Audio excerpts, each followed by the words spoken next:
C'est bon, ça tourne. Allez, mesdames et messieurs, Brouchim Habayim, Chazak à tous à les déplacements. Alors, je remarque que ce soir, on risque peut-être d'être moins nombreux que d'habitude. Je pense pas que c'est causé par le cours lui-même, enfin du moins je l'espère. Mais malgré que ce soir il y a un gros match, rappelez-moi c'est France-Belgique. Alors le Ravatal il est bien sympa, mais France-Belgique la vérité, ils sont combien par équipe, rappelez-moi? Ils sont 11, 22. Les remplaçants, les entraîneurs, voilà, je fais pas encore le poids. Bezrat Hashem, ça va venir un jour, mais en tout cas, moi je vous dis, sachez une chose qui est très très importante. Et c'est vraiment un clal que Chazal nous ont donné. Il y en a peut-être qui sont là de leur plein gré, il y en a peut-être qui ont été amenés par madame ou par monsieur, ou bien simplement parce qu'ils ont, Baruch Hashem, l'habitude de ne pas rater, mais peut-être que dans leur cœur, ils se disent, mais je rate le match, je rate la soirée pizza, je rate France-Belgique, c'est ça? Ouais. France-Belgique, etc. C'est compliqué.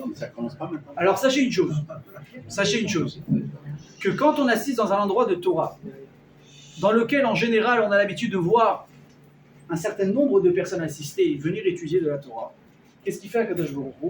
Il fait descendre de la bracha et la possibilité de compréhension pour toutes les personnes qui sont présentes. Amen. Maintenant, qu'est-ce qui se passe? Des fois, il y a des personnes qui vont manquer à l'appel. Il y a des personnes qui ne vont pas être là pour des raisons sérieuses ou moins sérieuses. Alors, qu'est-ce qui fait que Kadosh Baruch Hu, lui, il est sympa?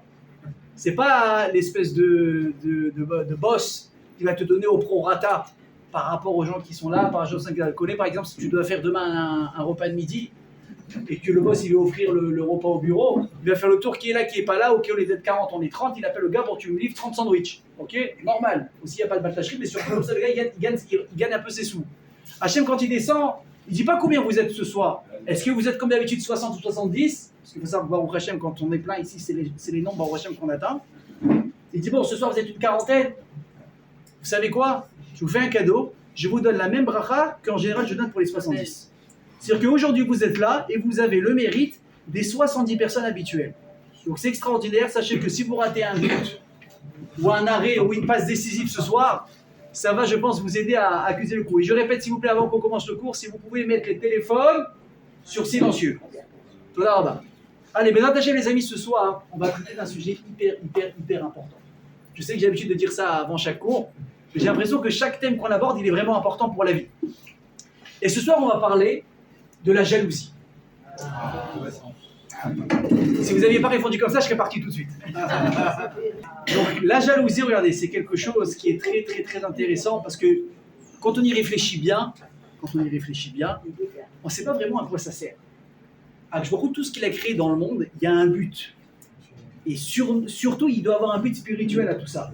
C'est comme un jour, ça me fait penser à la fameuse histoire où David Amelech, un jour, il a demandé à Kadosh Baruch Hu, il s'est intéressé à la nature.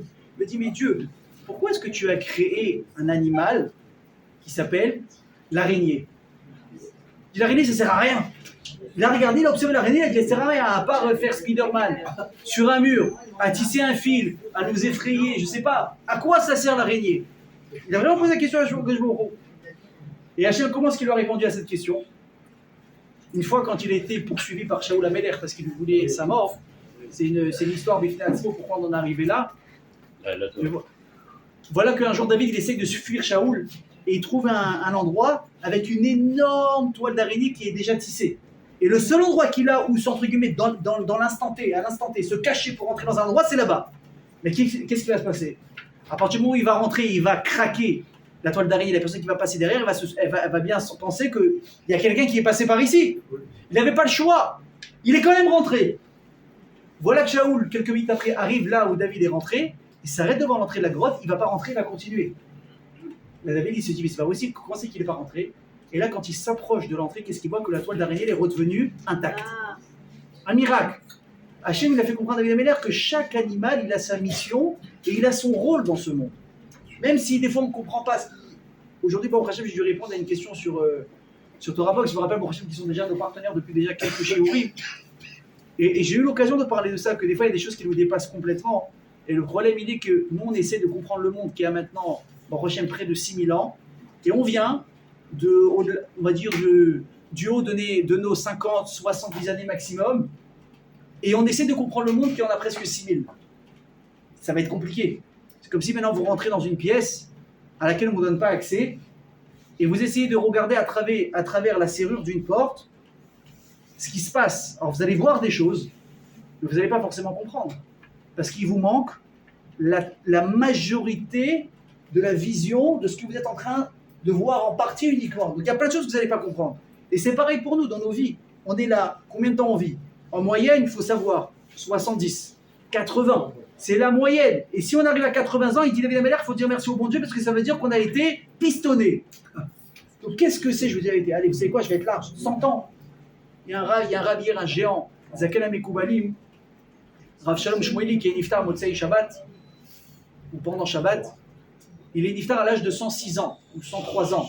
Ça s'appelle Rikhut Yamim extraordinaire. Donc 100 ans sur 6000 ans, qu'est-ce que ça représente? Et nous, on est là, on veut des comptes, on veut comprendre, et on s'énerve quand on ne comprend pas. Donc moi, je me suis posé la question, je me suis dit, bon, il faut s'intéresser un petit peu à nous, voir un petit peu nos midotes, voir un petit peu nos réflexes. À quoi ça sert la jalousie? Et vous allez voir que la jalousie, c'est loin d'être ce que vous avez compris jusqu'à aujourd'hui. Si quelqu'un, enfin j'espère en tout cas, il y a au moins une personne qui va venir à la fin du cours qui va me dire la vérité, vous m'avez appris quelque chose ce soir. Parce que si vous ne venez pas, je change de métier tout de suite. Ok? Alors, vous allez voir que, évidemment, comme on sait tous, la jalousie, c'est peut-être le trait de caractère le plus pourri de l'être humain. Ça, c'est très clair. Une personne qui jalouse les autres, c'est peut-être un poison qui va le manger jusqu'à la fin de ses jours. Pourquoi? Parce que quelqu'un qui jalouse quelqu'un d'autre, non seulement il n'est pas capable d'apprécier ce qu'il a, mais surtout, il aura peut-être, c'est pas peut-être, c'est à tous les coups, il prendra jamais la place de l'autre, ou il n'aura jamais accès à ce que l'autre a, uniquement parce qu'il le jalouse. Donc c'est-à-dire que tous les jours, vous allez voir des gens, et moi j'en croise tous les jours, vous allez voir des gens aigris de la vie, pas parce qu'ils ne sont pas forcément contents de ce qu'ils ont, c'est pas si mal ce qu'ils ont quand vous regardez bien, mais surtout parce qu'ils jalousent ce que les autres ont. Pourquoi eux oui, et moi non? Et on rentre comme ça dans un cercle vicieux. Toute la journée, une personne elle peut passer dans la rue, elle jalouse de la voiture d'une personne, de sa situation financière, de sa femme. Lui, il a eu 6 enfants, moi j'en ai eu que 3. Un jour, je me rappelle, j'avais demandé à Rav qu'on avait au collège. Je lui ai dit, Rav, combien vous avez d'enfants quand on a commencé à discuter? Il m'a dit, au Hachem, j'en ai 4. 4, c'est pas énorme. Mais au Hachem, c'est une bracha. Mais j'ai été un petit peu étonné parce que, bon, en général surtout chez les familles religieuses, ils veulent avoir de grandes familles.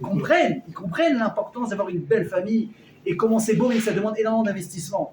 Moi, je vous dis, Baruch Hashem, autour de nous, on a une famille qui est grande, Baruch Hashem. Et quand on arrive à des événements, à des mariages, à des bar mitzvahs, ou simplement même à des shabbats un petit peu comme ça, familiaux, et vous voyez une table, Dieu bénisse, 20, 30 couverts. Alors en plastique ou pas, mesdames, ça vous regarde. Mais vous voyez, Baruch Hashem, les gens qui sont là, les gendres, les belles filles, les garçons, les petits-enfants. En plus, on a eu le mérite qu'ils sont dans le Daïch HaTorah. Je vous dis pas, tout le monde fait Shabbat, tout le monde fait le kiddush, tout le monde allume les bougies, et on chante les chants de Shabbat, et c'est bon, et ces trucs. Vous voyez, c'est ça, je me dis, waouh! Maintenant, à l'origine de toute cette table-là, il y a bien eu 2 personnes qui ont donné naissance à des enfants, et ensuite, que même se sont mariés, ont donné naissance à 12 enfants. Et tu les vois, ils ont 50, 60 ans. Je ne dis pas qu'ils sont vieux, attention. C'est le début de la jeunesse. Baruch Hashem, ils sont là, et tu leur demandes, comment ça s'est passé? Ils te disent, écoute, ça n'a pas été de tout repos. Mais Baruch Hashem, les fruits sont là. Donc ce Rav avec qui je parle, il me dit, j'ai 4 enfants. Ça fait un petit peu bizarre. Et là, qu'est-ce qu'il me dit? C'est ce qu'il m'a donné à Kadosh Baruch. Et il a eu raison. C'est ce qu'il a donné à Kadosh Baruch. Il faut arrêter de jalouser les gens, parce que ce qu'Hachem vous donne à chacun, c'est ce que vous devez avoir. De jalouser, à part vous aigrir la vie et vous pourrir la vie plus que peut-être elle ne l'est assez difficile à l'extérieur, ça ne va pas vous aider. Et je vais vous dire, la jalousie, qu'est-ce qu'elle nous fait à l'intérieur? La jalousie, quand on regarde quelqu'un, ça nous donne l'impression qu'elle est peut-être la version plus améliorée de nous-mêmes. D'ailleurs, c'est un peu... Écoutez bien ce que je vais vous dire. Si vous sortez qu'avec ça ce soir, Béhémet, daillez-nous. C'est le rôle des réseaux sociaux. Les réseaux sociaux, qu'est-ce que ça fait? Ça vous montre les gens qui ont super bien réussi dans la vie et à tous les niveaux. Tu vois le type, moi, bon, j'ai pas les réseaux sociaux. Et je dis bah au prochain parce que c'est une pourriture à tous les niveaux. Au niveau pureté, les photos qu'il y a là-bas, les vidéos qu'il y a là-bas, les messages qui. Je vois aujourd'hui quand je vois des petits jeunes à, je sais pas, il y a plus d'âge, 8 ans. Moi à 8 ans, j'avais pas de téléphone. Moi je me rappelle, j'ai eu mon premier téléphone, et je vous parle de téléphone à Hasra. Moi je suis de 93, on fait le calcul quand j'ai fait la bar mitzvah. Ok. J'ai eu un téléphone le jour de ma bar mitzvah, mon oncle il m'a fait un cadeau, je me rappelle. Il m'a demandé, il m'a appelé avant de venir de Paris, il m'a dit qu'est-ce que tu veux, un appareil photo ou un téléphone? Je lui ai dit si mes parents ils sont d'accord, moi je voudrais bien un téléphone. Il m'a mis un petit téléphone, Nokia, RI, Samsung, on appelle pas. Non, ça n'existait pas caché en France encore à l'époque. Mais croyez-moi que c'était. Il y avait quoi, il y avait des messages, il y a un appareil photo, je lui dis pas quand vous faisiez la photo, tu te dis bon, est-ce que ça vaut le coup que je l'ai prise ou pas? Si on ne connaissait rien dedans. J'ai un petit téléphone comme ça. Et j'étais hyper heureux. Mais quel âge j'avais? 13 ans. Comment j'avais mon forfait? Mon père il est venu, il m'a dit tu veux un forfait? Il n'y a pas de problème. Je veux que tu lises toutes les semaines la Torah. Ah, là, dans la semaine, c'est pas très long, c'est assez court. Il m'a encouragé comme ça. Il y avait les forfaits à l'époque limités. Et c'est comme ça qu'on l'a appris. On était très contents. J'avais je sais pas moi, ma demi-heure de téléphone. Alors je ne dis pas, je grattais au maximum, je bipais. Rappel, tac. Je raccrochais. J'avais 13 ans et ça durait comme ça. Bon, après j'ai grandi. Aujourd'hui, tu vois les gosses de 7 ans, 8 ans, Ripon chez Olam, ils ont les derniers iPhones. Ils ont accès à tout, illimité. Mais je vous dis la vérité, je ne comprends pas les parents. Ah oui. Alors encore une fois, je ne suis pas encore à cet âge-là. Quand j'aurai des enfants de cet âge-là, je vais peut-être être modèle avec ce genre de choses. Mais c'est évident que quand vous avez une atmosphère pareille, je peux vous redemander si vous pouvez de mettre le téléphone sur silencieux. Merci beaucoup. Quand vous avez une atmosphère pareille de modernité autour de vous et tous les enfants qui vous ont écrit, c'est difficile. Les enfants, qu'est-ce qu'ils ont? Ils ont leur téléphone, ils ont ci, ils ont ça, catastrophe. Et qu'est-ce qu'ils voient toute la journée? Surtout quand on grandit un petit peu. On voit des gens qui vont à Dubaï. On voit des gens qui réussissent, les dernières voitures. Le type, il dit qu'il attend tant de revenus par mois, et ci, et ça. Le type, il a une femme magnifique, il a des enfants magnifiques. Qui soi-disant, ils vont bien, ils s'aiment, elle cuisine bien, lui, c'est un tueur, il est musclé, il est ci, il est ça. Magnifique! Et toi, tu vois ça. Et toi, qu'est-ce que tu dis? Mais moi aussi, je veux une partie du gâteau. Je veux ma part. Pourquoi le type il a été touché par le bon Dieu? Tout ce qu'il touche, il réussit. Le type il a dit j'ai fait mon premier million à quel âge? À 17 ans. J'ai fait ça et ça, un truc. Je dis c'est pas possible. Pourquoi lui et pas moi? Mais sachez une chose les amis, un truc hyper important. C'est que les réseaux sociaux ne donneront jamais accès à la vérité. C'est-à-dire que même si vous avez une personne, Dieu bénisse, qui a réussi dans sa vie, qui est arrivé très très haut, vous pensez qu'il a fait comme ça? Il a fait une ascension fulgurante sans jamais connaître de bas, ça n'existe pas. Forcément, il y a eu des échecs, il y a eu des gens qui t'ont claqué la porte au nez, il y a eu des réunions qui ont été un massacre, tu as été licencié, tu as perdu de l'argent, tu as eu des problèmes. Mais les réseaux sociaux, qu'est-ce qu'ils font? Ils ne te laissent pas la place à l'échec. Montre uniquement ce qui est beau. Puis on en met plein la vue à tout le monde. C'est comme un jour, j'avais reçu une photo sur WhatsApp qui résumait en une photo le réseau social. C'était quoi? Tu vois un miroir avec une pomme. Et tu vois le côté de la pomme qui est face au miroir, elle brille, Pink Lady, extraordinaire. Elle est belle, elle brille, elle est rouge. Vous voyez celle de Cendrillon, vous voyez celle de Blanche-Neige? En plus belle encore. Et ça, il y a marqué quoi? Réseaux sociaux. Et de l'autre côté, tu as quoi? Tu as une pomme qui est déjà mangée, qui a pourri, qui a noirci. Et là, tu vois quoi? De l'autre côté, il y a marqué la réalité. C'est exactement ça. Ça résume exactement ce que c'est les réseaux sociaux. C'est ça. On vous montre uniquement le côté qui brille, le côté fashion, le côté qui va vous donner envie. Mais la réalité, elle est difficile pour tout le monde. Et ça fait partie de la vie. La vie, on en a parlé la semaine dernière, c'est comme ça. Quand on va passer dans la vie, il y a des hauts et des bas, et des hauts et des bas. Sinon, ça n'existe pas. Mais qu'est-ce qui fait les réseaux sociaux? Ils vous donnent envie d'avoir accès à ce que l'autre il a. Pourquoi lui réussit dans sa vie et moi pas? Alors la question, elle est proche, quelque chose. Il a laissé ici quelque part, même des fois, c'est la réalité. Tu peux voir Hachem, quelqu'un qui va mettre une photo, pas sur Facebook, un truc. Il te montre Hachem, il a eu 8 enfants, toi tu galères, tu en as 2, tu sais pas encore, c'est des petits poulimes, et c'est des ça, et tu galères, et lui ferme ses fins de mois, et toi non, et tu jalouses la personne. La question c'est si c'est immédiatement pourri, tu vois, le gars il passe, tu baves devant sa voiture, ou tu baves devant sa situation familiale ou financière, pourquoi Hachem il a laissé quelque chose d'aussi malsain dans le monde? Pourquoi est-ce qu'on est là à se regarder peut-être les uns les autres, à s'envier les uns les autres? Il n'y a pas pire que ça. Si tu marches dans la rue et tu sens que quelqu'un qui te connaît, il t'envie, tu vas traverser. Tu vas sentir les mauvaises ondes tout de suite sur toi. Pourquoi Hachem il a créé un truc comme ça? Et là, ce soir, je pense que je vais vous étonner. Sachez une chose, que si, dans la vie, vous n'avez plus qui envier, vous êtes foutu. Je vais la retourner complètement à l'envers. Si vous partez dans la vie, après secours, et que vous n'avez plus personne à qui envier, vous êtes très très très mal barré. Bon, évidemment, maintenant, tout le but de ce soir, ça va être d'expliquer pourquoi. Sinon, on est mal. Je vais vous dire. Akadosh Baruch Hu, il a créé des sentiments dans la personne. Et les sentiments en question, il faut savoir les écouter. Pourquoi est-ce qu'il faut écouter le sentiment d'une personne? Et le ressenti, peut-être d'un manque. Parce que c'est à cette manière qu'on est, de pouvoir d'un côté le rassasier, et de l'autre, pouvoir l'orienter correctement. Et je vous donne un exemple. Un jour, il y a deux frères qui jouaient ensemble.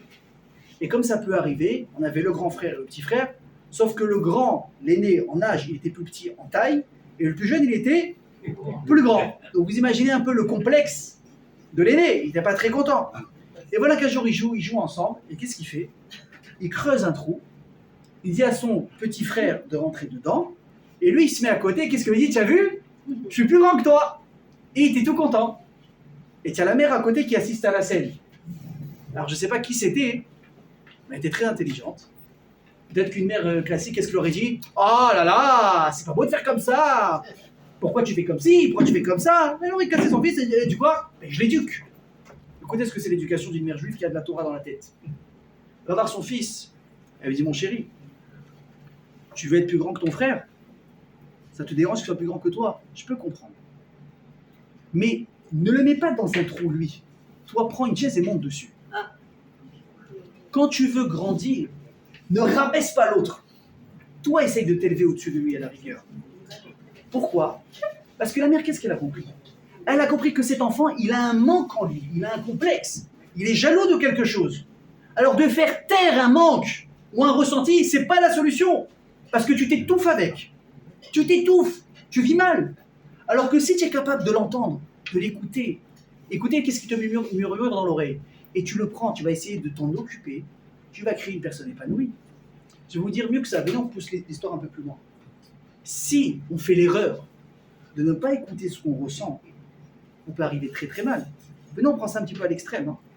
Imaginez une personne qui décide qu'à partir de maintenant, il ne comprend pas, ou bien il n'accepte pas le fait que pour vivre correctement, et que pour fonctionner, il faut qu'il dorme 8 heures par jour, et il faut qu'il mange au moins 2 repas par jour, il faut qu'il boive au moins 1,5 litre d'eau par jour, et qu'il a besoin de sommeil, et qu'il a besoin de ci, qu'il a besoin de ça, il n'accepte pas.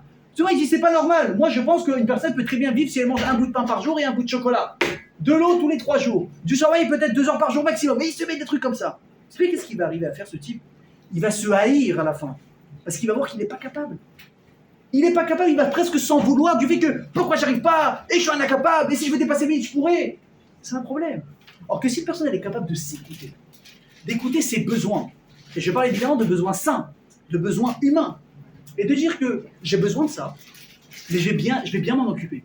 Je vais manger à des heures régulières, je vais manger cachère, je vais faire mes brachot, je vais dormir le soir tôt pour me lever tôt, parce que la journée appartient à ceux qui se lèvent tôt. Eh oui, bravo, c'est extraordinaire, mais c'est la vérité. Moi je vois quand je veux voler du temps dans ma journée, comment je fais? Je me lève 2 heures plus tôt. Et j'ai volé du temps.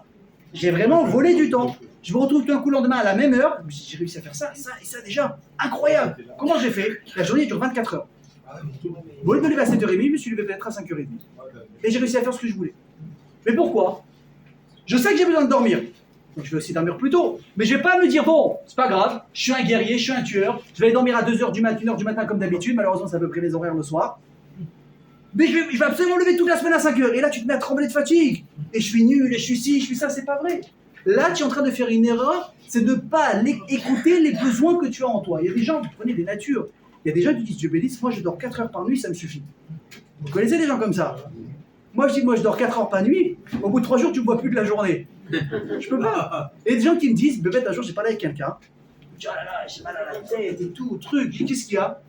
Non, c'était pas dans la tête. Il me dit, je sais pas ce que j'ai, je me sens bizarre. Je dis, qu'est-ce qu'il y a? Il réfléchit, il me dit, je sais pas. Il était stressé, il me dit, non, j'ai la maison, ça va? Il me dit, ouais.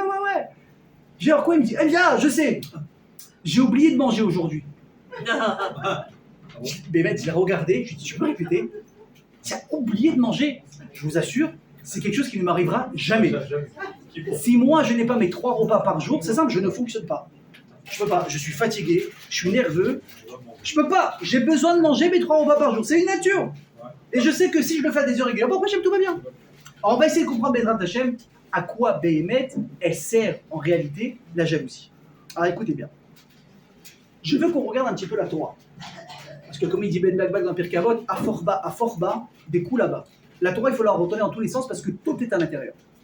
Et quand on regarde tout ça, on va découvrir des choses extraordinaires. Alors sachez que, évidemment, si je parle de jalousie, j'ai pointé du doigt un acteur principal en ce moment dans les parachutes qui va s'appeler Korach.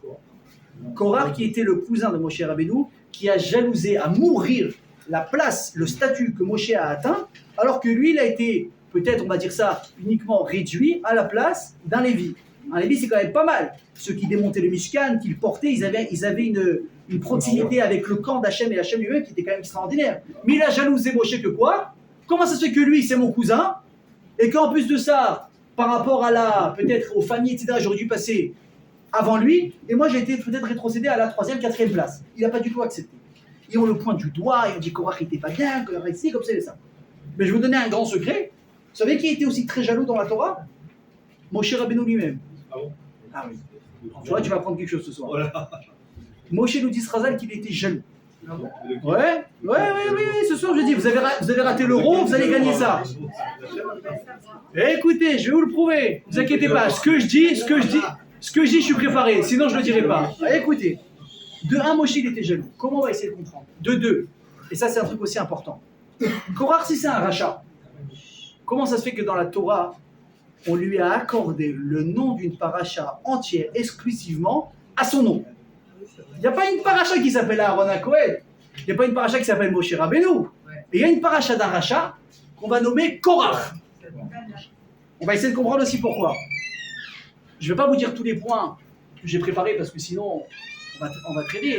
Et surtout, je voudrais aussi regarder avec vous quelque chose qui est important. Vous avez tous écouté un jour, je suis sûr, au moins une fois cet enseignement, nous dit Srazal, et Zéou Hachir, à sa mère Bechelko. Traduction, qui est le riche? Celui qui se contente de sa part, de ce qu'il a. Bon, alors c'est vrai que c'est bien, c'est sympa ce que tu entends. Mais la question qui se pose, c'est que, attends, si je me contente de ce que j'ai, de ce que je suis, où j'en suis dans ma vie, ça me limite. Je vais faire du surplace. Je vais peut-être pas avancer davantage. Oh, la Torah, elle veut quoi? Que je me développe ou que je crève sur place? Elle veut que j'avance. Donc pourquoi la Torah, c'est elle qui va quelque part me bloquer? Je vais vous dire mieux que ça encore. La Gemara dans Sanhedrin, elle nous dit la chose suivante. À cause de l'épisode qui s'est passé avec Korach, qui a fait ce qu'il a fait, qu'il a jalousé Moshe, et qu'il est mort d'une manière tellement surnaturelle pour montrer son péché, je rappelle comment il est mort Korach, vous le savez? Ah, mesdames, il est tombé où? Voilà, la terre s'est ouverte, ça c'est une bonne réponse. La terre, Moshe Rabbeinu, qu'est-ce qu'il a dit? Il a dit à Korach, si moi je suis un mytho, et que toi tu as raison, si moi, Chas v'Shalom, j'ai manigancé, j'ai inventé tout ce qui s'est passé ici et j'ai dit ce que je voulais au nom d'Hachem, parce qu'il faut savoir que quand on voyait Akadosh Baruch Hu venir s'adresser à Moshe, on voyait la colonne de nuée qui venait sur le Mishkan pour parler à Moshe. Mais la différence, c'est que c'est pas un cinéma. Personne n'entendait ce qui se passait à l'extérieur. Il n'y a que Moshe qui avait une connexion, vous voyez, comme aujourd'hui, des oreillettes Bluetooth, tu parles avec toi, tu peux être à côté, tu n'entends rien. Soyez pas jaloux, j'ai des AirPods. Vous n'avez pas entendu? Ensuite, je vais vous répéter la discussion. C'est pareil avec Moshe. Donc Moshe il dit voilà, Hachem m'a dit ça, Aaron il va être Kohen Gadol, moi je vais être le boss. L'autre Korach, il a complètement pris, il a dit oh, espèce de mytho, tout ça, c'est toi. Toi, tu as placé tes potes, tu as mis ton frère, tu as mis lui, tu as mis celui-là, tu as mis tes neveux, et nous on est rétrocédés. Ça se trouve, c'est faux, il a commencé à tout remettre en question. Moshe il a dit écoute-moi bien, si je suis un mytho, qu'il m'arrive ce qui m'arrive, mais si par contre j'ai raison, et que c'est toi qui es en train de monter la tête à tout le monde, alors qu'Hachem il fasse un miracle, et qui te fasse périr d'une mort qui n'a jamais existé jusqu'à aujourd'hui. Vous imaginez la scène, le pouvoir de pouvoir parler comme ça. Et c'est ce qui s'est passé. La terre, pour la première fois et la dernière fois de sa vie, elle va ouvrir sa bouche, Piharetz, la bouche de la terre, et elle va engloutir Korach, le Koladato et toute son assemblée qui était avec lui, elle va enfermer comme ça, ils vont périr de cette manière. Elle nous dit la Gemara dans Sanhedrin, à cause de cet acteur, qui s'est passé? Nous n'avons plus le droit dans la Misraël de nommer nos enfants Korach. Parce que ce nom, il faut l'éradiquer du dictionnaire. Terminé. Alors, si c'est comme ça, moi je regarde la paracha, je tourne les feuilles, il y a marqué quoi? Parachat Korach. Alors toi, tu me dis à moi, t'es le nom. Et toi, qu'est-ce que tu fais? Tu le cries. C'est qu'on appelle ça dans la Torah Choté Niska. C'est un fauteur. Et en plus de ça, il gagne de l'oseille.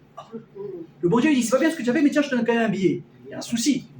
Donc comment se fait que la Torah, quelque part, elle va récompenser Korach? D'ailleurs, il y a une autre personne dans la Torah, on voit qu'il a jalousé une personne.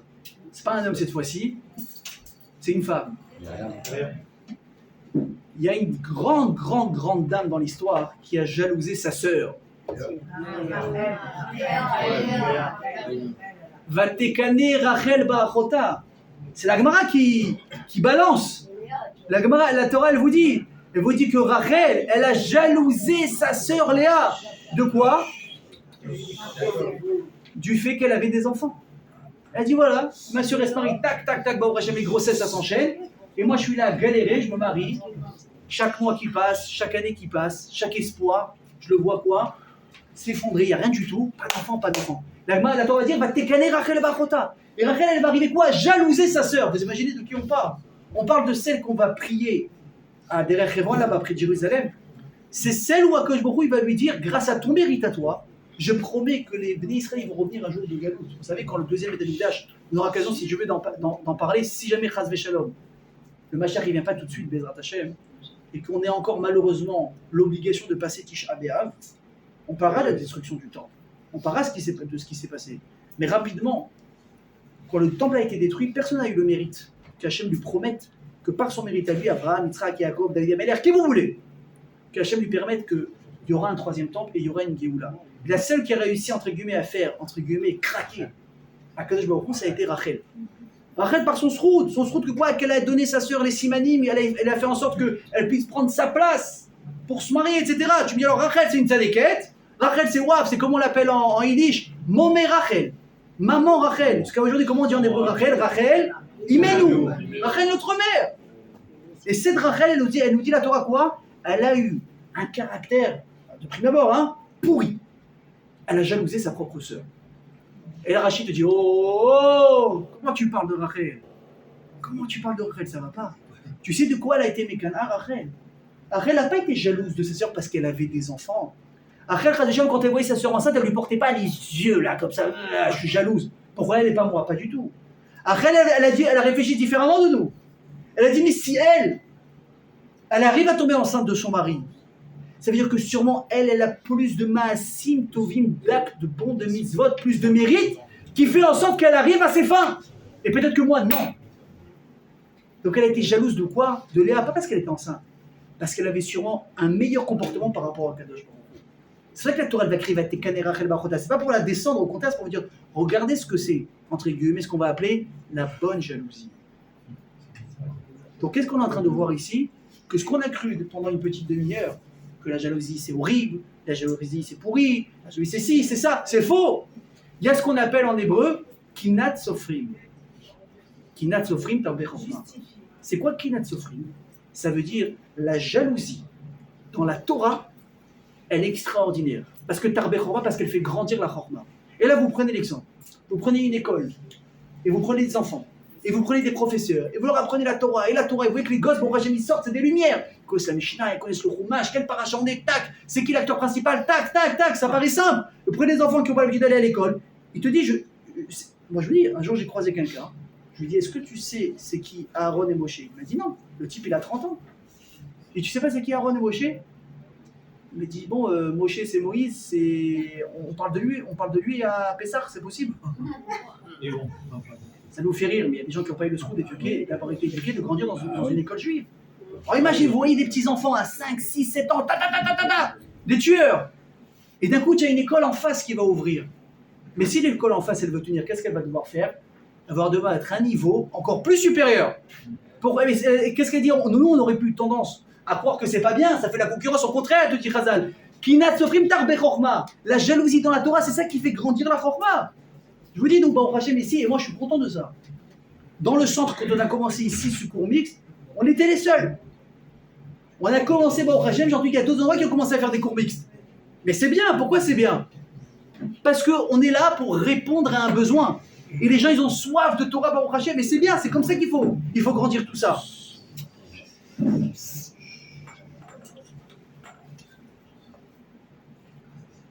Alors sachez une chose. Quand on voit que Rachel, sa jalousie, elle était bonne.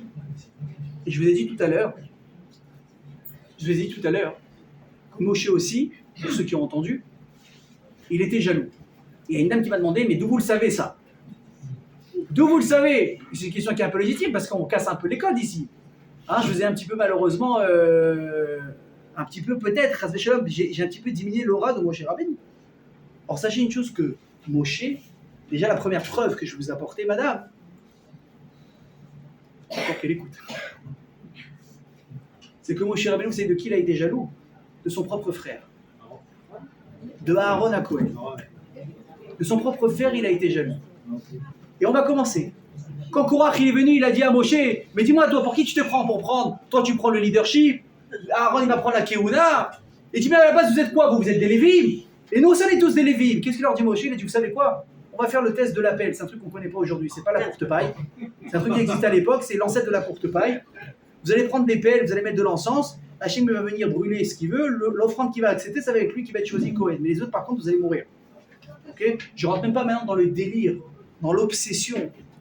Vraiment, j'ouvre une parenthèse pour vous dire des fois l'obsession de la jalousie, jusqu'où ça peut mener une personne. Moi, je leur ai dit, écoutez bien, vous voulez qu'on fasse un test quitte au double? Vous voulez défier est-ce que j'ai raison ou pas? Il y a un moyen de le savoir. Toutes les gens qui veulent être Kohanim, vous allez faire le Maaseh Ketoret. Vous allez prendre l'encens et vous allez l'approcher. Hachem va accepter en faisant descendre un feu divin l'appel de celui qui décide que c'est lui qui doit être Kohen Gadol. Écoutez bien, il dit vous êtes 250 à réclamer la même chose. Et combien de Kohen il peut avoir? Gadol, je parle. C'est ce qu'il leur dit Moshe Rabbeinu. Il leur dit vous savez, dans les autres religions, il y a plusieurs prêtres, il y a plusieurs ci, il y a plusieurs ça. Il dit nous on a un Dieu, un peuple, un Kohen Gadol. Si vous voulez, on fait le test. Il y en a un qui va être choisi.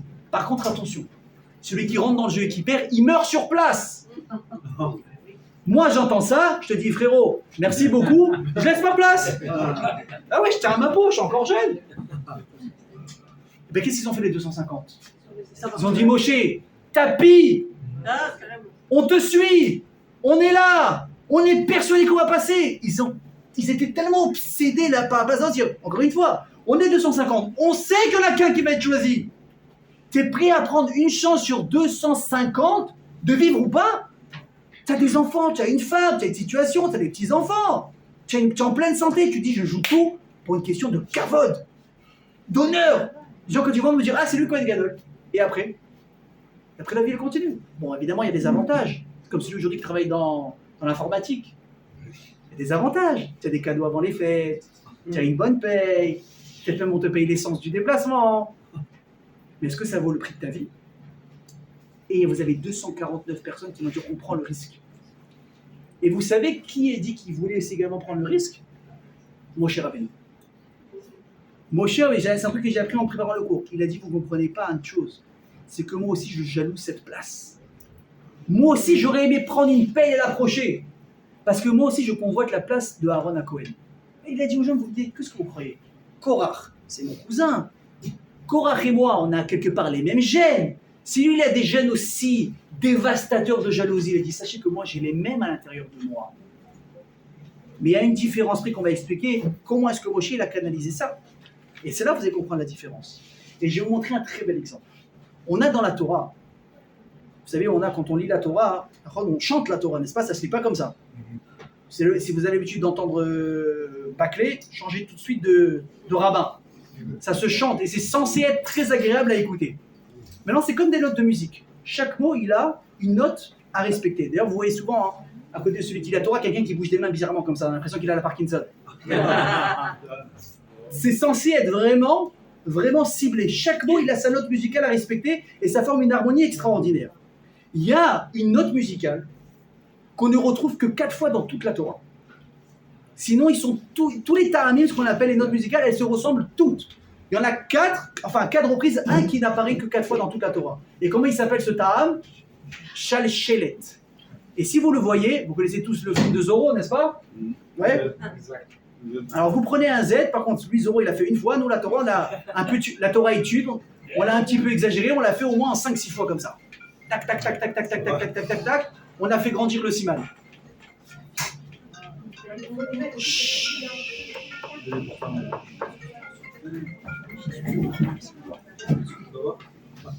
Mesdames, ça fait plus de bruit de dire chute que la sonnerie. C'est bon. À quoi le VCD? Vous allez prendre ce tas, il fait comme ça, tac, tac, tac, tac, tac, tac. Et évidemment, tout celui qui arrive là-bas, il se dit, oh, là, il y a un truc. Là, il y a un message. Zorro qui débarque dans la paracha, c'est pas pour rien. Alors, qu'est-ce qui s'est passé? Je vais vous dire à quel moment on retrouve ces 4 fois ce Shalchelet. On l'a eu une première fois avec Lot. Qui était Lot? Le neveu d'Abraham Avinu. Eh bien. Deuxième fois, on voit qui avec Eliezer. Qui était Eliezer? Le serviteur d'Abraham Avinu. Troisième, c'est qui? Yosef. Vous connaissez tous Yosef Hatzadik, n'est-ce pas? Celui qui a été vendu par ses frères en Égypte, etc. Et le quatrième, c'est Moshe Rabbeinu. J'explique. Lot, quand il était, vous savez, il était à Sdom, les malachim, ils sont venus le sauver, ils lui disent, regarde, écoute, viens, on fait ça rapide parce qu'on n'a pas le temps. La vie dans laquelle tu te trouves maintenant va se retrouver à feu et à sang. Tu as le temps de prendre ta femme, tes gosses, tu t'en vas tout de suite. Et tu es pistonné parce que tu es le neveu d'Abraham Avinu et parce que tu as quelques chassadim, tu as quelques mitzvot à ton compte. Tu as un quart d'heure. Le gars, il traîne. Les malachim vont avoir pitié de lui, ils vont le prendre par le col, lui et toute sa famille, ils vont le sortir de la ville. Et qu'est-ce qu'ils vont lui dire? Tu te retournes pas, n'est-ce pas? On sait que cette femme s'est retournée, s'est transformée en statue de... Bien. Voilà, cavode, hein. Arrêtez, vous méritez des pizzas à la fin du cours. Et là, qu'est-ce qui a marqué avant que Lot il sorte? Il a marqué Vaïtma Améa. Et là, il y a un très grand Shalchelet comme ça. Alors, c'est quoi, qu'on a dit? C'est un Z. À droite, à gauche. À droite, à gauche. À droite, à gauche. Je vous pose une question. Si vous voyez une personne qui arrive là maintenant, à l'entrée de la synagogue, et il met un pied dans la synagogue, il rentre la tête et il ressort. Il rentre la tête et il ressort. Vous allez vous dire quoi? Lui, il hésite entre le cours de Torah et le match de foot. Normal. Ou bien s'il n'y a pas de match de foot, tu dis attends, lui, il n'est pas tranquille, lui. Qu'est-ce qu'il a? Il veut pas, il veut pas. Et vous allez tout de suite, vous allez sentir quoi? Une grosse hésitation. J'y vais ou j'y vais pas? Je rentre ou je sors? Sachez que le Shalchelet dans toute la Torah, quand il apparaît, c'est exactement ce qu'il vient nous signifier. Il y a ici une hésitation très profonde de la personne qui est en train de jouer un rôle au moment où on lit la Torah. Lot, il sait qu'il risque de mourir s'il reste à Sdom. Il sait que sa famille entière risque d'y passer. Mais quoi? Mais attends, j'ai mon oseille, j'ai ma fortune, j'ai mes amis, j'ai mon statut. Ici j'existe, ici j'ai quelque chose. Pourquoi vraiment je pars, je laisse tout? Il hésite. Jusqu'au moment où le malach il dit mais t'es un fou toi. Il va le prendre par le col, il va le sortir de Sdom pour lui sauver la vie. Venez, on continue. On a dit c'était qui le deuxième après Lot? L'esclave d'Abraham, c'était qui? Eliezer. Eliezer, c'était quoi sa mission? Où est-ce qu'on le voit vraiment apparaître? C'est quand Abraham il le nomine pour aller chercher une femme à Yitzhak. Eliezer, c'était, vous savez, Eliezer, c'était un gars, c'était un converti. Il a tellement collé Abraham Avinu dans sa vie, c'est devenu l'élève le plus sérieux, le plus tamid chacham d'Abraham Avinu. C'est-à-dire Abraham, il faisait un cours de Torah, personne ne comprenait rien. C'est Eliezer qui comprenait, qui devait expliquer aux autres ce qu'Abraham avait dit. Comme il a dit, il a dit à Abraham, il a dit c'est lui en qui j'ai confiance. Il avait tout dans ses mains, l'argent d'Abraham, il pouvait faire ce qu'il voulait. Il avait le tampon, il pouvait signer des papiers chez le notaire, chez l'avocat, tout ce que vous voulez, c'était Eliezer. Évidemment, quand tu vas trouver maintenant, tu vas chercher une femme pour ton fils, à qui tu t'adresses? Celui en qui tu as le plus confiance. Ouais. Imaginez, vous savez que demain, vous voulez marier vos enfants, un garçon ou fille, ou un vieux, mesdemoiselles, ou mesdames, messieurs. Et vous en avez marre maintenant des trucs habituels. Et je sors ici, et je vais là-bas, et je vais en boîte, et je vais essayer d'aller au Kikar voir s'il n'y a pas quelqu'un en juillet août, et machin, t'en as marre. Dis bon, je vais faire peut-être déjà plus dans la Kedusha, et surtout de manière peut-être plus sérieuse. Je vais m'adresser à quoi? À ce qu'on appelle une chatra nit, une marieuse. Alors, vous avez deux sortes de marieuses. Vous les connaissez, j'en suis sûr. C'est celle qui veut faire du chiffre, et celle qui veut faire du mariage. C'est-à-dire, c'est quoi celle qui veut faire du chiffre? C'est qu'elle a des classeurs, des fiches, des noms et des numéros. Et qu'est-ce qu'elle fait? Elle ouvre au pif comme ça. Allez, numéro 7 avec numéro 9. Fais voir. Ouais, qu'est-ce qu'elle veut? Grande taille, brun, yeux bleus, 1m50, en surpoids, noir, ce que tu veux. Ouais, ça va te coller, elle t'envoie. Et t'appelle devant des bêtises. L'autre, elle est sûre d'avoir trouvé le prince charmant. Elle se dit, ouais, j'ai trouvé la perle de la perle. Elle arrive en date. Il est où? Il écoute, j'entends, hé, je suis là! C'est quoi cette histoire? Ça, les gens, évidemment, j'exagère un petit peu, mais vous avez compris. Et tu as ceux qui font vraiment l'âge comme il faut. Ils prennent le temps, ils t'écoutent, ils veulent savoir qu'est-ce que tu veux, qu'est-ce que tu recherches, les midotes, etc. Et quand on travaille bien, en général, tu vas là-bas, ça marche. Bon, en tout cas, tu dis la vérité, c'était pas mal. La vérité, il y avait peut-être 80% des points importants. Bon, on sait que les 20% m'ont vraiment dérangé, ça ne va pas le faire. Mais on va s'adresser à qui? Alors, la personne avec qui on a commencé, qui ne va pas nous tourner la tête dans un mariage, n'est-ce pas? Abraham, qu'est-ce qu'il fait l'appel sur le serviteur? Il lui dit, regarde, tu es le meilleur chatran que je connaisse et surtout, tu es la personne en qui j'ai le plus confiance. Trouve une femme pour Yitzhak. Le gars, il dit, ok, il n'y a pas de problème. Il va, il entame le chemin, il prend de l'argent avec lui, il prend tout ce qu'il faut pour montrer qu'ils ont de l'argent, Et là, qu'est-ce qui se passe? Il va faire une prière à Kadosh Baruch Hu. Il va dire, Hachem, s'il te plaît, j'ai besoin que tu m'aides à trouver une femme pour Yitzhak. Et là, il a marqué quoi? Vayomer. Il a dit, avec ce fameux Chachelet, qu'est-ce qu'on dit Chachelet? Ça vient prouver quoi? Qu'il y a ici une hésitation. Hésitation de quoi? Tu es parti pour ça, tu es parti pour chercher une femme. Tu hésites quoi? Tu dis, Hachem, fais pas hésiter si c'est un homme ou une femme quand je vais la voir. Il dit, Hachem, j'ai envie de trouver une femme pour Yitzhak. Mais, il y a un mais. Il y a un mais majuscule. J'ai une fille à marier, moi aussi. J'ai une fille. Et moi, Baruch Hachem, je suis peut-être le plus tzaddik qu'Abraham Avenu, il a dans son entourage. Alors c'est vrai que Abraham, il n'a pas demandé ma fille. Et même il refuse ma fille. Pourquoi? Parce qu'il a dit, toi tu es maudit, moi je suis béni, tu descends de Kenan qui a été maudit par Noach. Venaro, mitraber im baruch. Et les maudits ne s'unissent pas avec les bénis. Mais au fond de lui, il a quand même espoir. Que s'il a tout le plan, ben ça capote. Et qu'on ne trouve pas de femme pour Yitzhak. On ne va pas laisser Yitzhak vieux garçon. Alors Abraham, qu'est-ce qu'il va faire sûrement? Il va peut-être revenir un petit peu sur ses décisions, sur son standing de choix. Il va dire, bon, tu sais quoi, finalement, tu es une bonne famille. Comme on dit chez nous, on connaît la famille. Il n'y a pas mieux. Demain, imaginez, je vous propose un garçon, vous connaissez la mère, le père, le grand-père, la père, la sœur, tous des amours. Tu as besoin de te renseigner pour savoir qui c'est. Tu fonces. Oui ou pas? Tu fonces. Et là, Izir, il est en train de faire une prière à Hachem. Hachem, aide-moi à trouver une femme pour Yitzhak. Il hésite. Je prie de tout mon cœur ou je prie pas de tout mon cœur?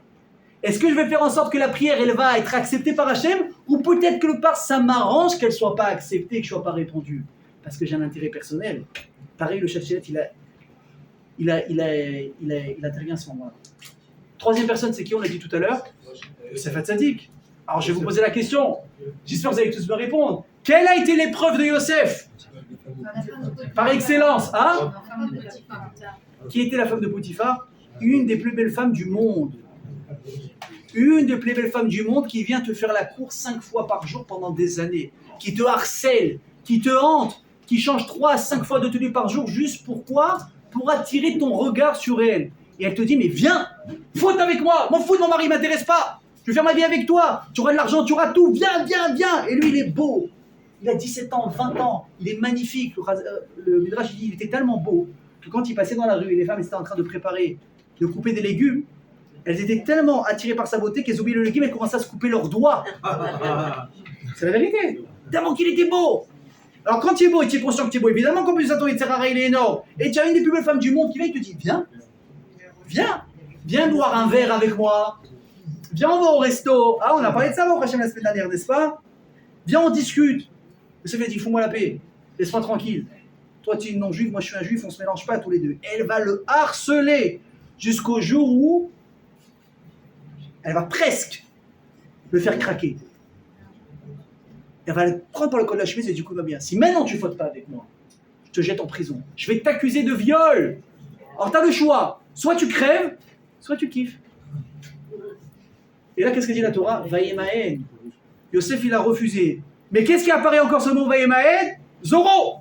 Ta ta ta ta ta ta ta. Imaginez le dilemme de Yosef à ce moment-là. Vayemaen. J'y vais ou j'y vais pas? Est-ce que je suis prêt à être jeté en prison? à mourir peut-être là-bas, ou peut-être, voilà, à fermer les yeux. Qui me voit? Qui me voit? Personne. Mon père, il n'est pas là, mes frères, ils ne sont pas là. Pire, mes frères, ils m'ont vendu comme un chien. J'ai plus personne, je souffre, je suis seul. J'ai des besoins, c'est normal. Et des raisons, tu peux en avoir 10 000. D'un côté, c'est où ça? Où je meurs, où je vais en prison. Imagine l'hésitation de Yosef. Enfin, c'est pas que ça. C'est ce que je refuse une occasion pareille, où je peux peut-être connaître la plus belle femme de ma vie que je ne reverrai jamais. Donc vous avez toute l'hésitation humaine, spirituelle, morale, tout ce que vous voulez. Vaïmaïl encore une fois. Et là, on arrive au dernier qui nous intéresse peut-être le plus. On a Moshe Rabbeinu. Ah, la question c'est à quel moment il a hésité Moshe? Est-ce que c'est au moment où peut-être... Non, il n'a pas hésité malheureusement. Il s'est trompé, mais il n'a pas hésité. Est-ce que c'est peut-être au moment où il faut traverser la mer? Peut-être qu'il a eu peur, il n'a pas fait.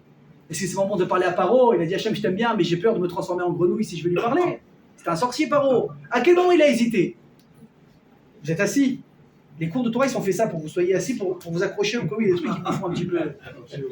Écoutez bien. À quel moment est-ce qu'il a tremblé d'hésitation, Moshe Rabbeinu? On s'approche de l'inauguration du Mishkan. Et on sait qu'à ce moment-là, on va avoir l'inauguration du Mishkan et la nomination définitive du Kohen Gadol jusqu'à la fin de ses jours, et évidemment après, ses enfants qui vont prendre la suite. Non. Non, ça c'est autre chose. Ça, c'est ce qu'il a dit, mais il a dit efface-moi de ton livre. Mais c'est pas ce sujet-là. Là, écoutez.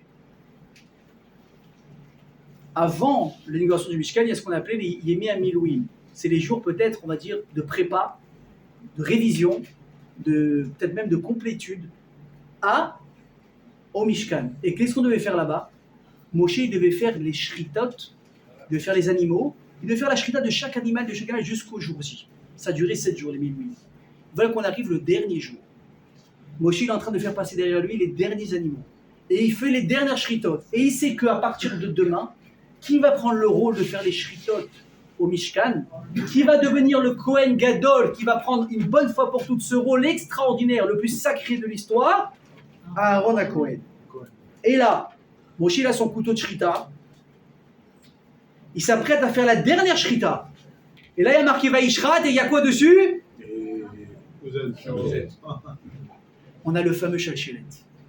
Et là, Moshe, il tremble de quoi? De regret, d'envie. Écoutez bien ce que je vous dis, de jalousie. Madame, vous m'entendez? De jalousie. Pourquoi de jalousie? Il dit, mais attendez, je me rappelle de quelque chose subitement. C'est qu'à la base, qui devait être et leader et Kohen Gadol? C'était moi. Hachem lui a dit, Moshe, va sauver les d'Israël. Tu seras leur leader, tu seras le Kohen, tu seras tout. Et qu'est-ce qu'il a fait Moshe? Il a refusé. Il dit, je veux pas. Elle dit, donne à Aaron, moi ça m'intéresse pas. Il dit, Moshe, écoute ce que je te dis, ça vaut le coup. Je veux pas, donne à Aaron, donne à Aaron, donne à Aaron. Qu'est-ce qu'il a fait Hachem à la fin? Il dit, tu sais quoi, tu as raison. Hop, il a pris la Keuna, il a donné à Aaron à Kohen. Mais les années sont passées. Moshe, il se rend compte de ce qu'il a perdu. Et là, il est en train de se mordre les doigts. Il dit, attends, je suis en train de faire la dernière shrita, demain c'est fini, les jeux sont faits, rien. Vous avez l'habitude, hein? Et là, il hésite. Il dit, parce que, est-ce que je suis prêt à accepter le fait que mon petit frère va avoir un rôle tellement sacré, et pas moi? Mon grand frère. Pardon, mon grand frère va avoir un rôle tellement sacré, et pas moi. Est-ce que moi, qui représente le leader par excellence du Ham Israël, tout le monde me regarde comme un bon Dieu? Est-ce que je suis prêt à partager le gâteau avec quelqu'un? Est-ce que je suis prêt vraiment à accepter que maintenant que ce que j'ai délaissé par manque de savoir de ce que ça représentait, est-ce que je suis prêt à l'apporter maintenant sur un plateau d'argent à mon frère? Et même Moshe Rabbeinu, il a hésité. Parce que Moshe Rabbeinu, il a été jaloux à ce moment-là. Il dit, je suis jaloux de ce qu'il va avoir à Aaron. Alors la question qui se pose, mes amis, c'est qu'on est capable d'imaginer Moshe Rabbeinu jaloux. On a du mal, je vous dis tout à l'heure, vous êtes presque étouffés. Et pourtant c'est marqué. Je vous amène des preuves. C'est écrit noir sur blanc. C'est du béton. Ceux qui comprennent l'hébreu peuvent voir mes notes après si vous voulez. J'ai peur de personne. Je suis sûr de ce que je vous dis. Et comment est-ce qu'on arrive à imaginer ça? Surtout, qu'est-ce qu'elle dit la Torah? Elle dit que Akina, Atava ve'akavod, Motsiim et Adam mina olam. La jalousie, c'est une des 3 choses qui peut faire perdre complètement la tête à une personne. La jalousie, l'envie et le kavod, les honneurs, Ça peut faire péter les plombs à quelqu'un. Les gens, ils ont fait n'importe quoi par kavod, par envie. Les gens qui n'ont pas su se contrôler, comprendre qui était leur place, qui était leur femme, où était leur famille. Ils ont tout explosé pour une autre femme, ou des femmes pour un autre homme. Des gens qui ont tué leur vie, qui ne sont pas capables de comprendre que la drogue, c'était pas bon. Ils avaient envie. Et les gens, c'est quoi? Tu le vois à 35 ans, le gars, il fait 30 kilos. Il n'arrive même pas à marcher tellement qu'il est complètement fracassé. C'est des gens qui sont prêts à voler, à tuer, pour garder peut-être un poste dans une société. Et il y a la jalousie. Réponse, mes amis. Je vous l'ai dit tout à l'heure. La jalousie, c'est condamnable? Oui. Avalma, ki natsofrim tarbe chokhma. La jalousie de la Torah, nous dit Chazal, elle est bonne. Et alors, comment je m'arrange ici? Écoutez bien. Nous dit Chazal un message extraordinaire. Une personne, elle vient dans le monde avec une caisse à outils de folie pour réussir sa vie. Et dedans, il y a quoi? Dedans, il y a la jalousie. Dedans, il y a la colère. Dedans, il y a le stress. Chazal, ils disent que ça, c'est la meilleure caisse à outils que tu peux avoir dans ta vie. Pourquoi? Parce qu'elle est censée t'aider à avancer dans ta vie. Depuis quand la nervosité, ça fait avancer? Depuis quand la jalousie, ça fait avancer? Vous pouvez m'expliquer, vous? N'hésitez pas à poser des questions, hein. Même si je ne les écouterai pas, peut-être si je ne peux pas. Écoutez bien. Écoutez bien. La colère. C'est pourquoi Hachem a créé la colère. C'est pour vous rendre capable d'accepter l'injustice. Si demain, vous voyez dans la rue une personne qui se fait frapper, qui se fait agresser, vous n'êtes pas forcément courageux. Vous ne savez pas forcément vous battre, vous n'êtes pas la 4e dame de karaté comme moi, soyez pas jaloux. Vous ne saurez jamais si c'est vrai ou pas. Il faut essayer. Après le cours. J'ai peur pour vous, la vérité. Vous êtes prêts à prendre le risque comme Korach et trucs, je ne sais pas moi. Ouais, on est 20 quand même. Vous voyez demain une injustice, vous allez bouillir sur place. Vous n'allez pas être capable d'accepter. Ou vous allez vous mêler, ou pire, si vous allez appeler la police et vous essayez d'intervenir. Vous n'êtes pas capable d'accepter quelque chose comme ça. Mais c'est quoi qui vous fait bouillir? C'est la colère. Vous n'allez pas être calme. Je te dis à ce moment-là, viens, on va faire un kiff, tu veux une pizza? Parle pas de pizza, je suis pas calme. C'est quoi qui s'est réveillé en toi? C'est cette colère. La colère qui m'est réveillée pour combattre l'injustice. Prenez le stress. Est-ce que le stress c'est bon? Non. Pas bon. C'est pas bon. Moi je me rappelle une fois, j'étais très stressé. Peut-être la période de ma vie dans laquelle j'étais le plus stressé. J'avais un examen international à passer qui était très difficile. J'étais tellement stressé, je vous jure que c'est vrai. J'étais au collège, j'étais en train de faire mincha. Pendant mincha, j'ai éternué, je me suis bloqué le dos. Ça m'est jamais arrivé de ma vie de me bloquer le dos. J'étais tellement tendu que j'ai entendu un clac. J'étais comme ça, je pouvais plus bouger. Heureusement que personne n'a pris de photo à l'époque. Je pouvais plus bouger. J'étais bloqué pendant 3 jours. Avec des crèmes, ce que tu veux, ça marche pas. Quand tu es bloqué ici, il n'y a rien qui aide. J'ai passé l'examen, la pression est retombée. Le lendemain, tac, je me suis redressé. Mais la pression, évidemment, si elle est mal dosée, c'est terrible. Mais elle est excellente. Vous savez pourquoi? Parce que justement, dans cette période-là dont je vous parle, on devait passer un examen. Écoutez bien ce que je vous dis, c'est une histoire vraie que j'ai vécue. On devait passer à l'époque un examen de préparation sur 5 mois. Déjà, c'est pas mal. Évidemment, entre 8 à 10 heures par jour. Ça vous dit un peu le rythme. Alors, qu'est-ce qui arrive à ce moment-là? Le Covid. École fermée, yeshivot fermée, c'était pareil pour tout le monde. Hein, et va apprendre par Zoom, va, je veux te voir, moi, apprendre par Zoom pendant 10 heures devant un écran. Va apprendre par Zoom. Le Rav, il est malade, ta Chavruta, elle est malade, toi, tu es à moitié chaos, si c'est pas toi, c'est ta femme, c'est pas toi, c'est tes gosses. Le monde entier, il était éteint. Tu as la tête, toi, d'aller étudier. Comme ça, on a passé 4 mois. Je vous parle, je crois que c'était la 2e vague. Hein. Au bout de 4 mois, on réouvre, avec bien sûr les masques, distance de sécurité, le congèle, tout ce que tu veux. Et là, le Rav, il a eu j'appelle ça vraiment un vrai délire. Il nous dit, les amis, on avait un plan, n'est-ce pas? Nous, je dis, quel plan? De quoi tu parles? Vous avez passé un examen? Oh, bah, on devait passer. Il y a beaucoup de choses qu'on aurait dû faire pendant le Covid qu'on n'a pas fait. Alors, je vous annonce, vous avez examen à la fin du mois. C'est impossible. C'est une blague ou quoi? C'est une blague. Il a dit, si vous vous mettez sérieusement, en un mois, vous pouvez faire le travail de 5 mois. Et il ne nous a pas laissé le choix. Écoutez bien, je peux vous dire, je n'ai jamais étudié aussi bien que dans ce mois-là. Vous savez ce que c'est devenir une machine? Vous savez ce que c'est devenir une machine? Tu arrives, pas avec un quart d'heure ni une demi-heure de retard, parce que tu es là 5 minutes avant, de 9h à 1h sans t'arrêter, de 2h à 18h sans t'arrêter. Celui qui parlait, À côté de moi, il mangeait ma trousse. J'ai dit, celui qui parle, il dégage. J'ai regardé, soit vous voulez réussir, soit vous voulez pas réussir. Moi, je veux le passer cet examen. Et j'étais hyper déterminé. Mais c'est quoi qui m'a donné cette énergie? Le stress, la pression. La pression, ça peut vous aider à vous concentrer de manière extraordinaire. Et j'ai une bonne nouvelle, l'examen, je l'ai réussi en plus. Bon, Rachel, ça fait un petit moment, mais pour vous dire. Parce que bon, si tout ça pour rien, j'aurais été un peu déçu. Bravo, hein. Et ensuite, on arrive à la dernière qualité. La jalousie. À quoi elle sert la jalousie, Ribono Shel Olam? Alors, Besséder, je veux grandir dans la Torah, alors d'accord. Alors, j'ai de la jalousie. Et sinon, et si je veux pas être dans la Torah? Je juge personne. Je veux pas être dans la Torah. On a dit que la seule, quelque part, bonne jalousie, c'est celle qui va t'amener à grandir, parce qu'il y a dans la Torah. Et celui qui n'est pas dans la Torah, ou qui veut pas, qui n'a pas les nerfs, qui n'a pas la tête, ça, on fait comment? Je vous raconte une histoire. Un jour, il y avait en Russie une personne qui s'appelait Yekoutiel. Je ne sais pas si vous avez l'habitude d'entendre, il s'appelait Yekoutiel. Ce type-là, c'était un type très gentil. Il faisait son petit business. Il avait déjà, je crois, minimum 40 ans, peut-être même 50 ans. Mais c'était loin d'être une lumière en Torah. Je vous parlais de Torah, le type, ça rentrait par là, si ça rentrait, et ça sortait par là à la minute même. Bon, il avait accepté. Un jour, il voit un petit jeune, à vingtaine, comme ça, 20-25 ans, qui débarque dans la ville, et il vient leur répéter des chidushim, des enseignements de Torah qu'il a entendus d'un très grand rave de Chabad. Un des admorim de Chabad. Et le gars, il prend parole il prend donc la parole à la synagogue, il leur fait un cours, mais comme on dit chez nous, il les a éclatés.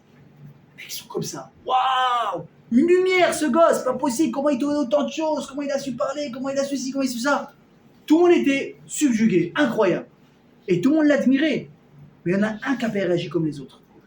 Notre ami, Yekoutiel. Et lui, écoutez bien, il en a fait une maladie. Comment ce gosse, il est capable de rayonner comme ça en Torah, et moi, à 40 ans, je suis bouché. Il est parti voir le jeune, il lui a dit, écoute-moi bien. C'est quoi le plan? Tu repars quand? Il dit, je repars demain. Il dit, tu repars pas. Il dit, mais pourquoi? Il dit, je peux pas décaler le billet. Tu l'annules. Je te paye le billet. Tu restes avec moi. Quelques semaines, je te paye tous les jours. Je veux que tu étudies avec moi. Le type, il dit, pourquoi pas? Si tu es prêt à me dédommager, je perds pas ce que je dois gagner autre part, avec plaisir. Il s'assoit avec lui. Du matin au soir. Ils étudient. Pendant 3 semaines. Au bout de 3 semaines, on fait le bilan. 0. Le type couché comme c'est pas possible. Vous imaginez l'état d'âme du gars. Ça m'a coûté de l'argent, ça m'a coûté du temps. J'ai espéré, si j'ai ça, rien. Le type, bon, il lui dit, écoute, tu t'aimes bien, mais moi maintenant j'ai une vie aussi. Hop, il le quitte. Ce Yekoutiel, là, il va voir à l'époque l'admour de Chabad. Et il pleure. Il lui dit, regarde Rabbi, j'essaie d'étudier, j'arrive pas, je suis bouché. Pourquoi comme ci, pourquoi comme ça, pourquoi ci, pourquoi ça? Qu'est-ce que moi je leur ai dit? Écoute, c'est pas grave, tu as donné ton maximum, le céder, les fous de sa grâce en fonction de l'effort que tu vas être récompensé. Le rabbi, il n'a pas répondu comme ça. Et c'est pas parce qu'il était ashkenaz. Commencez pas. Il lui a dit, En kazé davar, ça n'existe pas. En davar omed, bifnei haratson. Il n'y a aucun obstacle qui peut résister devant la détermination d'une personne. Tu veux, tu t'assois, tu bosses. Alors écoutez bien ce qu'il a fait le type. Il a appelé sa femme. Il dit, regarde, je demande ton autorisation. Je vais rester pendant quelques mois ici. Je veux étudier la Torah. Le type, il s'est acharné. Écoutez bien ce que je vous dis. En plus de ça, le gars, il ne savait pas s'asseoir. Vous avez déjà vu un hyperactif? J'en ai vu une fois un vrai. Je vous dis la vérité, ça fait peur. Le type, il n'est pas capable de s'asseoir pendant plus de 2 minutes. Et même s'il est assis, il bouge. Je me rappelle, il y avait un gosse comme ça avec nous à la synagogue quand on était petit. J'étais sûr qu'il avait un problème mental. Je ne savais pas ce que c'était moi l'hyperactivité. Je ne savais pas. Il était gentil. Il ne savait pas tenir en place. Et son père, il avait une patience. Mais je vous dis la vérité que je ne sais pas comment se dit si j'ai un enfant comme ça. C'est ton fils, tu l'aimes. Mais quand c'est pas le tien, tu suis-le, je vais mettre une. Écoutez bien ce qu'il a fait, ce Yekoutiel. 40 ans, hyperactif, bouché. Il s'est assis. Et il a appris, jour après jour, à s'asseoir 2 minutes sans bouger. Juste 2 minutes. Ensuite, se concentrer pendant 1 minute sur la Torah. Et croyez-moi que d'étudier la Torah ou de rédiger un contrat de boulot, ça n'a rien à voir. Parce qu'il y a un acteur qui vient s'ajouter qui s'appelle le Yetzer Hara, le mauvais penchant, qui fait tout pour pas que tu l'étudies. Et je peux vous dire, c'est pas une invention, je le vis tous les jours. Vous priez, vous n'arrivez pas à vous concentrer. Vous voulez étudier, vous n'arrivez pas. Vous voulez faire des télim, tu as refait le monde entier et tous les magazines de mode, tu les as repassés dans ta tête. Par contre, si tu vas demain voir un film au cinéma, limite, on va te faire comme ça, voir si tu es mort ou pas. Tu n'as pas bougé pendant combien de temps? J'ai vérité le film 2h15. Waouh! J'ai pas vu le temps passer. Le cours de Torah, au bout d'un quart d'heure, tu entends des ronflements. Qu'est-ce qui s'est passé? C'est rare. Le type, il vient 2 minutes, 5 minutes, un quart d'heure, une demi-heure, 1 heure. Et là, qu'est-ce qui s'est passé? Le mec, sa tête, elle s'est ouverte. Et maintenant, je vous fais l'histoire dans une histoire. Il y a un jour à Bnei Brak, un rav qui va voir un géant qui s'appelle le Chazon Ish, un des plus grands rabbanim que Bnei Brak ait un jour eu dans sa ville. Un grand possèque. Et il lui dit, Rav, j'ai un problème. J'ai un fils qui ne comprend rien à la Torah. Maintenant, ça la fout mal, le père, il est rabbin lui aussi. Et il voudrait bien, à part le fait que ça la fout mal, il voudrait aussi que son fils, il suive ses traces. Il dit, mon fils, il comprend rien. Mishnah, il comprend pas. Gemara, il comprend pas. Chumash, il comprend pas. Il dit, la vérité, fait de la peine. J'ai cru que, bon, je veux juste... Il a dit, pourquoi tu viens me voir? Il dit, je veux avoir votre bracha. Pour que si Dieu veut, je vais le sortir de la yeshiva. Et bon, voilà, il va faire des études. Ça va être un bon juif. Il va aller à la synagogue. Il va écouter peut-être les halachot de Somit dont Arvid, il va faire Shabbat, il va faire ce qu'il faut, et à Kol Besséder. Le Rav, il lui a dit, avant de te répondre, je te pose une question, s'il te plaît. Est-ce que ton fils, il est ce qu'on appelle en hébreu, matmid, traduction, est-ce qu'il est assidu? Il lui dit, la vérité, il ne bouge pas. Il ne bouge pas de sa place. Il a dit, si c'est comme ça, s'il ne bouge pas, surtout, tu ne le bouges pas de la yeshiva. Il dit, mais Rav, il ne comprend rien. Il est assis, on dirait un pot de fleurs, il comprend mieux que lui. Il m'a dit, s'il est assidu, tu ne le touches pas et tu verras. Les amis, c'était qui l'enfant en question? Raphaël Kanevski. Oh. Son père, c'était le géant, le Stipler. Rabbi Yaakov Kanevski. Il est parti sur le Chazon Ish, il lui a dit, je pleure, mon fils, il ne comprend rien, il est bouché. Il lui a dit, s'il est assidu, ça va payer. Mais surtout, ne le touche pas.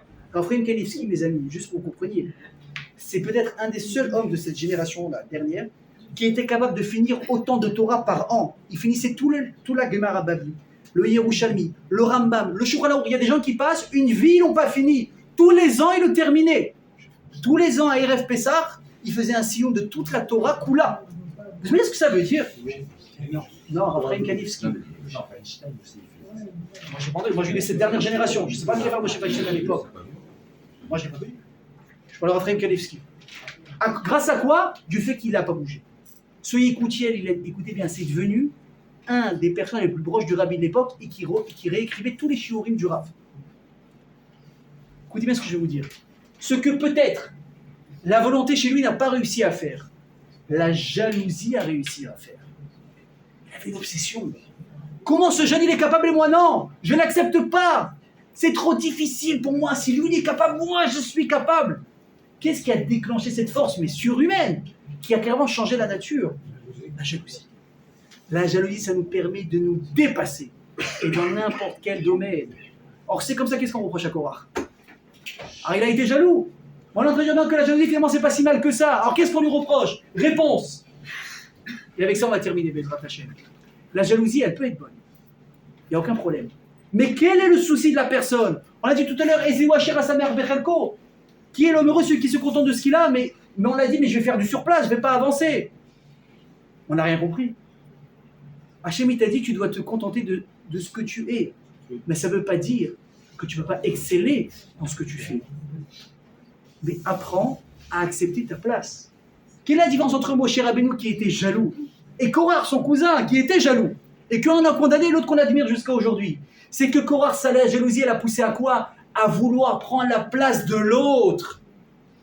Et que Moshe, lui, qu'est-ce qu'il a fait? Il a dit à Aaron, si c'est son rôle, j'hésite, j'ai mal, mais j'accepte Bélef Shalem et je lui souhaite le meilleur. Quand Moshe, il a vu Yehoshua qui allait prendre sa place parce qu'il allait partir, Hachem il a dit, Tov, bénis-le, mets ta main sur lui et souhaite-lui, donne-lui ta bracha, comme on dit, n'est-ce pas? Une personne qui veut qui va se marier, elle veut prendre la bénédiction de ses parents, n'est-ce pas? Voilà, est-ce que vous êtes content? Est-ce que vous êtes content? Tout va bien? Elle vous plaît, il vous plaît, tout va bien. Hachem dit, mets ta main. Qu'est-ce qu'il a fait Moshe? Il a mis les deux mains sur Yoshua. Il dit, c'est vrai que j'ai peut-être quelque part un peu de mal du fait que quelqu'un prenne ma place, que quelqu'un va jouer un rôle que j'aurais dû jouer comme Aaron. Avec quoi? J'accepte les règles du jeu. Je suis content pour lui. Et je comprends que moi, mon rôle, il est différent et que je dois accéder dans mon rôle et pas le vôtre, et pas le sien. Vous savez pourquoi c'est important de garder ça à l'esprit? Écoutez bien ce que je vous dis, c'est des choses simples, mais elles sont hyper puissantes. C'est que si vous jalousez la place de quelqu'un, comme on l'a dit tout à l'heure, dans 99,9% de chances, vous n'allez pas l'avoir de toute façon. Donc à part vous aigrir et vous pourrir la vie, vous n'allez rien gagner en résultat. Mais, admettons que vous pouvez prendre la place de ce quelqu'un. Et vous allez mettre son costume, vous allez mettre ses chaussures, vous allez prendre sa place. Vous quittez la vôtre pour prendre la sienne.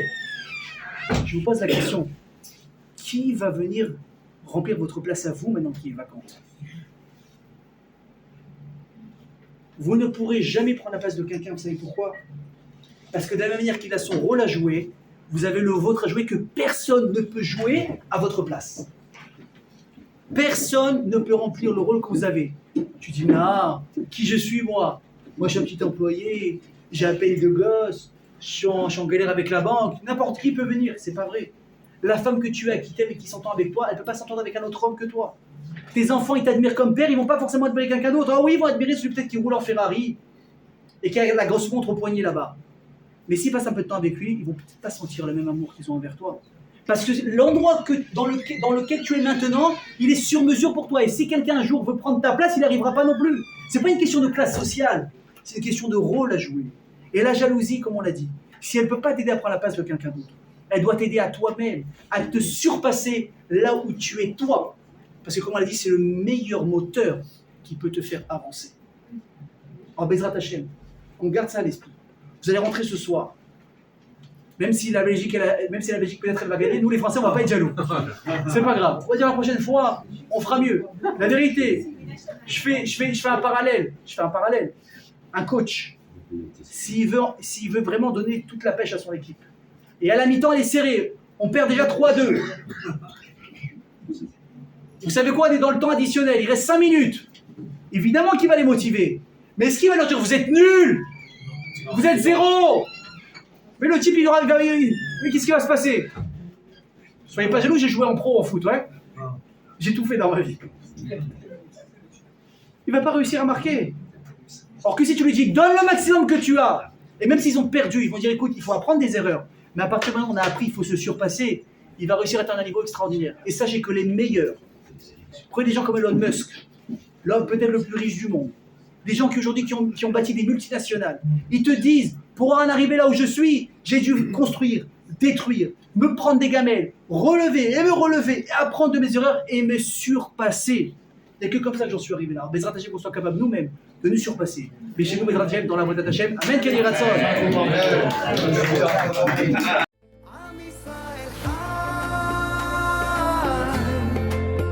אם לא נשכח תמיד להיות